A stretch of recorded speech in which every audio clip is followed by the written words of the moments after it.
Yo, hello guys, and we're back. So we have another Pioneer Deck Tech video, and for today's feature, we have this sort of one of the recent combo decks that has emerged in the format.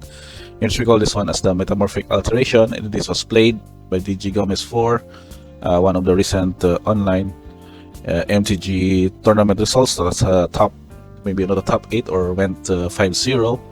So if going to the quick rundown of what this deck is called, we go through this card. So this card is the Metamorphic Alteration from M19.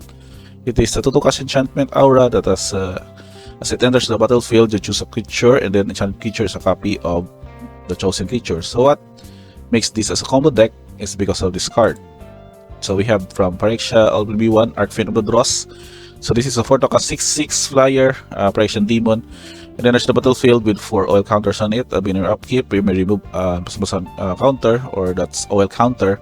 And then if it has no oil counters on it, you lose the game. So whenever a creature or opponent control dies, its control loses 2 life. So what the combo here suggests that just basically cast Archfiend, or you have already Archfiend to play. You play Metamorphic Alteration, in which the enchanted creature that you enchant is probably that of the opponent, and you choose a creature, which is Archfiend of the Dross, as a copy of that enchanted creature. The only thing is that it becomes a copy of that creature, and it has no oil counters on it. At the times when it casts this one, and then you will pass the turn, the trigger will happen, the upkeep of that opponent, and then if they would not be able to remove those oil counters, or it has no oil counters on it, they will lose the game instantly. So that being said, we should know how the deck works. We're probably going beyond this combo card, and also going with the strategy of controlling your opponent, so that you can be able to pull this one out. So for a quick rundown of the cards, we have 8 creatures, 14 instants, 3 enchantments including that of the Metamorphic Alteration, 1 Planeswalker only for Dragon God Bolas, and then 4 sorcery for Thoughtseize. So of course we also have 15 sideboards here. We are going to have a quick rundown of that later on. So we're going to start with the creatures. Aside from Archfiend of the Dross, we have 1 copy of Malevolent Hermit. So this is a way to also protect your combo, whereas you can become a 2/1 that can counter non-creature spells unless its controller pays 3. And then you have also the option to disturb it later on, so that non-creature spells you control can be countered. With that, we also have 1 copy of Bone Crusher Giant. This is sort of just a utility support creature that can stomp to deal 2 damage and then also become a threat by itself. And then we also have 2 copies of Corpse Appraiser. This is a 2/2 cast 3/3 that can be able to dig off your combo, and also in a way that can give you card advantage and also exile a creature card from a graveyard. So that of the setup of the creatures, we have the following enchantments. Aside from Metamorphic Alteration, we have a copy of the Mythok Massacre. So this is also a sort of a sweep. It is still a very good card in Pioneer. It can also turn up your opponents, that whenever a creature you control dies, each opponent loses 1 life, and then creature and opponent control dies, you will gain 1 life. So that base being able for you to stabilize in the mid game after the late game. And also we have the best card also from the format, which is the Fable of the Mirrorbaker. So we can basically curve out your lands, create a token to ramp you up, wherein whenever it attacks, you can create a treasure token, and then also create copies, multiple copies of certain cards that you would need to copy to gain your card advantage and board advantage also. Now for the instance, you can just really basic for a blue-black deck. So several card draws, consider spot removals with Fatal Push, full 4 copies. We have also a copy of Spell Pierce. Drawn in the Lock was only 1 copy, but very able to have some utility cards that are counter and spot removal. We have a copy of Go for the Throat, 1 copy of Make Disappear, and also this one is getting a seed now here in this deck, despite the lack of fetch lands in the format. So you can also dig through time and then delve into checking on the 2 combos cards by looking at the top 7 cards of your library. So basically this would go mid game up to the late game, but early on the basic strategy of just controlling your opponents is the way to do this. And also of course Thoughtseize, this is basically taking out the best card from your opponents early on, or just wait out for your combo then take out their possible spot removal for your Arcvenudo draws, and then do the combo after that. Now for the only Planeswalker in the deck, we take a look at Nicol Bolas, Dragon God. So this is originally from War of the Sparks, 5 to cast, putting 6 colors, so 4 starting loyalty. It has its loyalty abilities of all other Planeswalkers in the battlefield, and then not only activating those abilities depending on the situation, but also having this one to draw a card, and then an opponent access a card from their hand or a permanently control. And -3, you will destroy target creature or Planeswalker, so the ultimate ability of -8.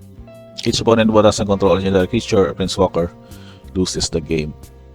Now for the rundown of the lands, that's pretty much the same as for the Pixies. Would expect some mana fix with Black Leaf Cliffs, 4 Shock lands, Blood Creep Pathways, that is a Clearwater Pathway, the blue-black land from Zendikar Rising. We have also Dark Slick Shores, Hill Passage, since they would have to fetch out basic lands and also be able to fuel your dig through time. We have also a copy of, 2 copies of Hybrid Eye Tyrant as a man land, basic lands of course, and 4 copies of Steve Vents for the Shock land for blue-red, and Swamp 2 colors as well. So that's 25 lands in total. Sideboard options, just quick rundown. Of course, we have Duress against mid-range to control decks that is probably to take out additional discard spells from your gear or arsenal. We also have a copy of Rave Prevent for white matchups, or basically for white because it's -4/-4 at instant speed. We have a copy also of Renewing Valley for not only for humans but also for spirits decks. So since this is can be countered, we have 2 copies of the Silver Stroke for mid-range up to late game matchups, probably for control. We have additional copy of Malevolent Hermit also to support that, also negate, and 3 copies of Recurrent Buster to gas as the sort of a card draw and the threat in mid-range to control matchups. And of course, 2 copies with 2 consumes all. This would act as not only sweep but also can destroy non-land permanents with mana value 1 or less. That's really going well with the Anvil or the black-red sacrifice decks. As I go with this, that can also exile the graveyards. We also have 2 copies of Extinction Event, again more particularly for humans or other aggro decks, and a land copy of additional copy of Nicol Bolas, Dragon God. So that in a way the setup. We take a look at the mana curve. That's a very rich, surprisingly that's only 2.89. We have a lot of 2 drops and 3 drops, particularly 1 mana value because of the several card draws here, spot removals, and also that of Thoughtseize. Color distribution, we have 25 for black, 20 for blue, and mostly 9 only for red. But the color producers is pretty much assigned or aligned to it. We have 14 for black, 12 for blue producers, and 9 for red. So these are the card types, and lastly the tokens of this one. So I think you're already familiar with this. If you have already played against this or playing this one currently MTG Online, you can have a good discussion here by commenting on this video in the comment box below. Again guys, that's particularly a wrap on this deck, Metamorphic Alteration.